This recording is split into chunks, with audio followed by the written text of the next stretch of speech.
गाताच किचनमध्ये आपलं स्वागत आहे. आपण आता घरीच तूप कसं करायचं ते पाहणार आहे. कारण आपण विकत तूप आणून खातात, तर त्या घरीच आपण दूध आणतो आणि तापवतो.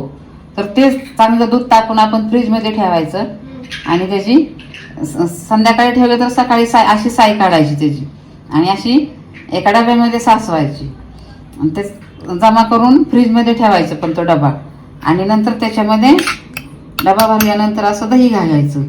दही घालायच्या अगोदर मात्र 7-8 तास तरी तो थंड डबा बाहेर ठेवायचा आणि नंतर त्याच्यात दही घालायचं. दही असं मिक्स करून घ्यायचं त्याच्यात आणि तो डबा फ्रीजच्या बाहेरच ठेवायचा. परत 7-8 तास असा बाहेर ठेवायचा. 8 तास असं बाहेर ठेवल्यानंतर त्याचं असं दही होतं पूर्ण. आणि आता आपण हे मिक्सरमध्ये फिरवून लोणी तयार करणार आहे. त्या लोणी करताना त्याच्यात थंड पाणी घालायचं थोडंसं. आता आपण त्याच्यात थोडंसं थंड पाणी घालणार आहे. झालेलं दही त्या डब्यात आपण मिक्सरच्या भांड्यात घेऊन थंड पाणी टाकून फिरवलंय आणि आता त्याचा लोण्याचा गोळा आणि ताक असं वेगळं झालंय.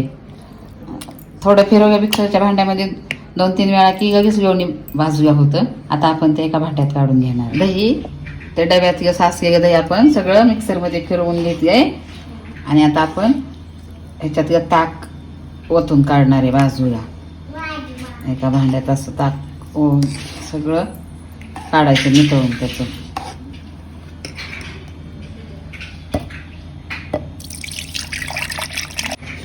हे सगळं ताक आपण ओतून काढणार आहे. हे ताक सुद्धा हे वाया जात नाही. आपण हे कडे करून खाऊ शकतो किंवा आता उन्हाळ्यात त्याच्यात साखर मीठ घालून पिऊ शकतो. हे ताक पण वाया जात नाही. ह्याचं हे लोणी आहे. आपण आता ह्याच्यातलं सगळं ताक काढून घेतलंय. आता आपण हे थंड पाणी टाकायचं बरंचसं आणि धुवून घ्यायचं असं पळीने हलवून. म्हणजे तुपाचा आंबट वास येत नाही. ताकाचा त्याचा आंबटपणा निघून जातो आणि तुपाचा आंबट वास येत नाही. म्हणून थंड पाण्याने असं चांगलं धुवून घ्यायचं हे लोणी. हे आपण थंड पाणी टाकून धुवून घेतलंय. आता आपण ह्या गॅसवर लोणी कडवायला ठेवणार आहे.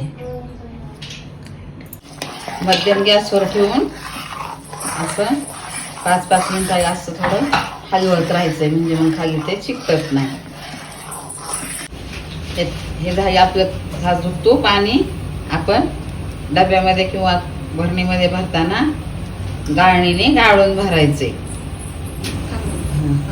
अशा पद्धतीने तुम्ही घरगुती तूप करून बघा.